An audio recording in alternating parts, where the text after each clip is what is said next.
نحمدہ و نصلی علی رسول الکریم بسم اللہ الرحمن الرحیم۔ معزز خواتین حضرات، آج جو واقعہ وزیر آباد میں مولانا ظفر علی خان چوک کے پاس ہوا ہے، جس میں عمران خان کے کنٹینر پر فائرنگ ہوئی ہے اور اس کے ساتھ ساتھ ان کے 9 کے قریب جو اصحاب ہیں کنٹینر میں بیٹھنے والے وہ زخمی میں، خود عمران خان صاحب کو بھی پاؤں پہ، بلکہ ایک خبر یہ ہے کہ دونوں پاؤں پہ گولیاں لگی ہیں، اور ایک جو ان کے ایم پی اے ہیں چٹھا صاحب، امرناتھ چٹھا کے بیٹے ہیں، وہ شدید زخمی ہیں۔ کچھ خبریں ایسی ہیں کہ ان کی صحت شاید بہت خراب ہے، لیکن اللہ تعالیٰ ان کو صحت دے۔ آج سے تقریباً 5 ماہ قبل جب عمران خان صاحب کو نکالا گیا تھا اور اس کے بعد ایک دم پورے ملک کے اندر ہنگامے شروع ہو گئے تھے اور لوگ سڑکوں پہ نکل آئے تھے، تو میں نے تقریباً 2 ہفتے کے اندر کم سے کم 3 کالم لکھے تھے کہ اگر آپ پاکستان میں امن چاہتے ہیں، اگر پاکستان کے ساتھ آپ کو ایک تعلق ہے ایسا کہ آپ چاہتے ہیں کہ اس ملک کے اندر سکون اور اطمینان رہے، تو سب سے زیادہ آپ کو عمران خان کی جان کی حفاظت کرنی ہوگی، اس لیے کہ پاکستان کے 75 سالوں کے دکھ جو ہیں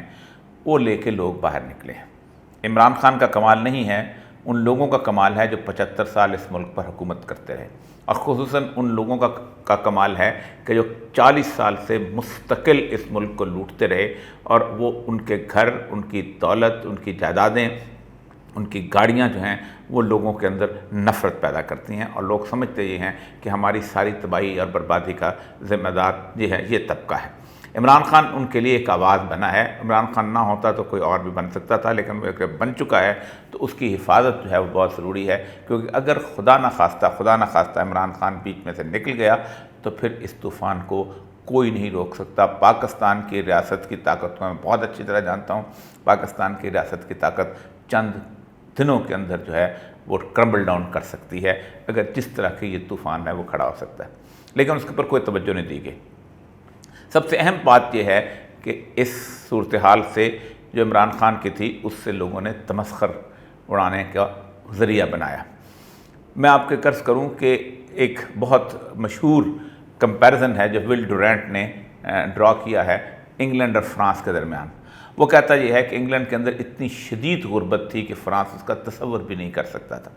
اور انگلینڈ کے اندر لوگ جو تھے جانوروں کی کھالیں ابال کے تو اس کا سوپ بنا کے زندگی گزارتے تھے، لیکن وہاں کے حکمرانوں نے سب سے پہلے 1601 میں ایلزبیتھین پور لا لے کے آئے تھے، جس میں انہوں نے کہا تھا کچھ شیلٹر ہوم بنا لیا جائے جہاں پر بوڑھوں کو اور عورتوں کو اور بچوں کو رکھ لیا جائے، تھوڑے سے کام کیا جائے اور علاقے کے لوگ ان کو کچھ نہ کچھ کھانا دے دیا کریں یا خوراک دے دیا کریں۔ اس کے بعد پوری ایک صدی جو ہے وہ ایسی گزری،